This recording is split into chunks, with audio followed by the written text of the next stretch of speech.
Hello and welcome to StoryTime. I am so delighted that I get to be here and read a story to you, and even more excited because it's by one of my favorite authors ever. Maybe you can guess who that might be.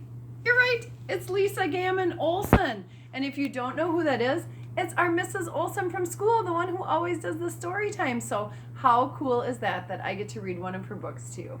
And this book is called The Cheese Song. The cheese song. Can you think of any songs that are about cheese? I don't know. Think about it. All right. Are you ready? So it's called The Cheese Song, All Aboard the Orphan Train by Lisa Gammon Olson, illustrated by Lauren Rutledge. Every time I glance across the train car at the girl with the red hair and mean eyes, she is looking back at me. The more I try not to look at her, the more I look. Her eyes narrow at me when my eyes shift down to the little basket she holds in her lap.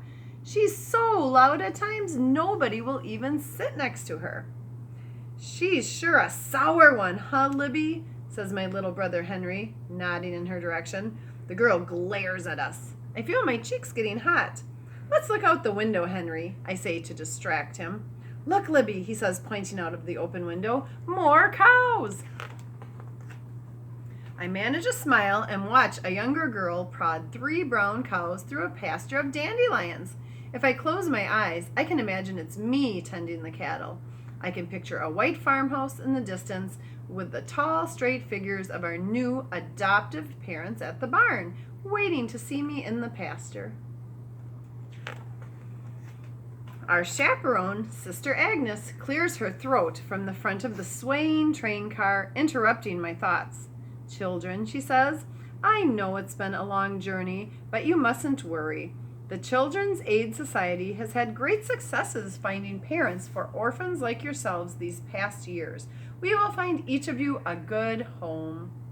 I look up and lock eyes with the mean girl, just as Henry whispers, Nobody will want to adopt a sour girl like her, huh, Libby?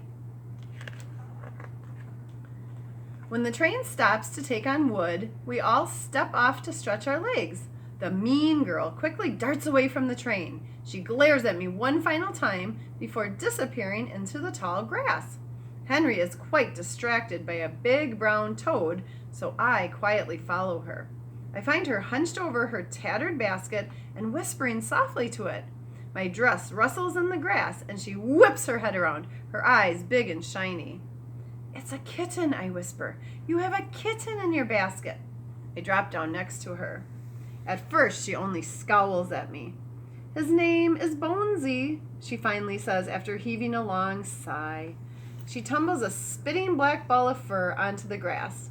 Bonesy, because you can see all of his rib bones sticking out. He didn't have a mother either back in New York City. I couldn't leave him there all alone, she says, straightening her shoulders. He's an orphan too. Same as us, I say. I'm Libby. I hold out my hand and she shakes it.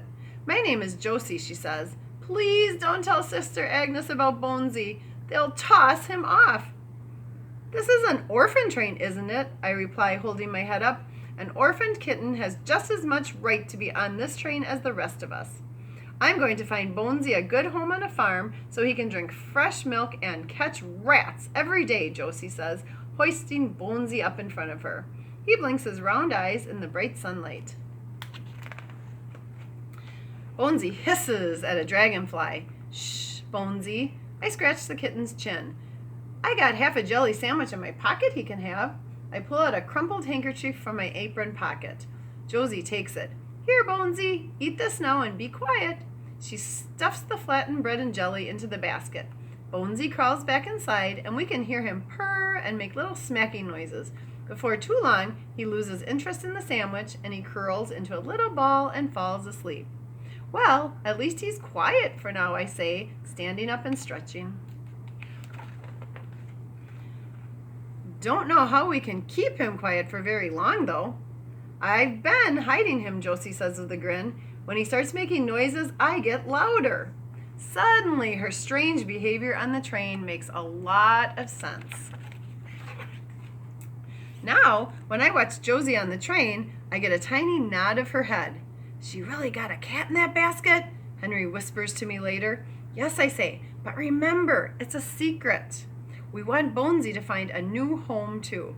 Meow, meow. The sound echoes through the train car. Meow. What's that? Someone asks sleepily from the back. Woof, woof, Josie says in response, quickly followed by an oink, oink and a moo, moo. I can see her panicked eyes widen in my direction. What's going on there? It's a game, Sister Agnes, I call out. Quack, quack. Meow, meow, Bonesy calls from his basket. That was a good one, Josie, I say. You sound just like a real cat. Quack, quack, Henry says loudly, catching on to the game. Hee-haw, hee-haw, oink, oink, oink. A duck, someone calls out. A donkey, a pig. The whole train car is filled with the sounds of laughter and animal noises as everyone joins in. Bonesy finally quiets down. I know you're tired, children, Sister Agnes says brightly. In a few minutes, we will arrive at our next stop, Spring Green, Wisconsin. We will be greeted by many prospective parents and a picnic lunch. But as the train chugs into the station, Bonesy decides he is done with the basket. Meow, meow. Shh, Bonesy, Josie says, trying to soothe him. Meow, meow, he cries. Sister Agnes is coming this way, I say in a whispered panic. Josie, do something. Josie shrugs and opens her mouth to answer when Henry suddenly jumps up from his seat. Bringing in the cheese. He starts singing in his loudest church voice. Bringing in the cheese, we shall come rejoicing, bringing in the cheese. I try to tell him it's sheaves, not cheese, wheat sheaves, but he continues singing about the cheese, so I join in with all my might, and pretty soon everyone on the train is singing along as well. The people gathered at the station are smiling and pointing at us. A tall couple near the back of the crowd waves, and when Henry belts out another round of bringing in the cheese, they join in as well. We all gather our things and exit the train car. While standing on the wooden platform, I look behind me and see Josie awkwardly fumbling with her basket. Josie! I wait for her to join us. She hesitates for a fraction of a second before she does. She smiles broadly when I grab onto her free hand. We go together, I say, tucking her hand in mine, as a family. A family, she whispers hopefully. What if the people only want to adopt 1 or 2 children? Her eyes fill with tears. What if 3 is too many? Then we will wait for the next family, I say, squeezing her hand. We wait together. My heart beats faster and faster when I see Sister Agnes speaking to the young couple I'd noticed from the train. Children, Sister Agnes says with a broad grin. This is Pastor and Mrs. Robertson. She's the missus, says the man, hooking his thumb at his wife. She laughs and touches his arm gently. You got a farm? Henry asks. Lots of rats around? He winks meaningfully at me and Josie. You see that church steeple over there across town? The man asks. That's where we live. I am the preacher of that church. I'm Pastor David. So you aren't a farmer? Henry says with disappointment. You don't have any rats? The man throws back his head and laughs. How come you need a farm with rats? He asks. 'Cause we got a cat, Henry tells him solemnly. We brought him all the way from New York City. A cat? Gasps Sister Agnes. Cats weren't allowed on the train. Josie opens the basket and carefully reaches in. His name is Bonesy, she says, holding him up for everyone to see. Bonesy arches his back and spits out a soft hiss. You know, the missus says, clearing her throat, I did see a mouse yesterday by the garden wall. And a mouse isn't nothing but a small rat, Henry adds hopefully. You're going to adopt us, mister? Henry asked excitedly. All of us? Bonesy too? If it's okay with the 3 of you, he says kindly, pushing up the brim of his hat. And you can teach me that song you were singing on the train when you pulled in. How did that go? Bringing in the cheese, Henry asked helpfully. I keep telling him it's wheat sheaves, not cheese, I say softly. Bringing in the sheaves. I like the cheese song better, Henry says stubbornly. Then cheese it is, the pastor says with a hearty laugh. You can teach the congregation your version next Sunday. His eyes look into mine and he says, we have been praying for a family and here you are. Would you like that? The missus asks, holding out her hand. To be a family? My heart beats a little faster. Yes, I say. We would like that very much, wouldn't we, Josie? Josie just nods and grabs my hand.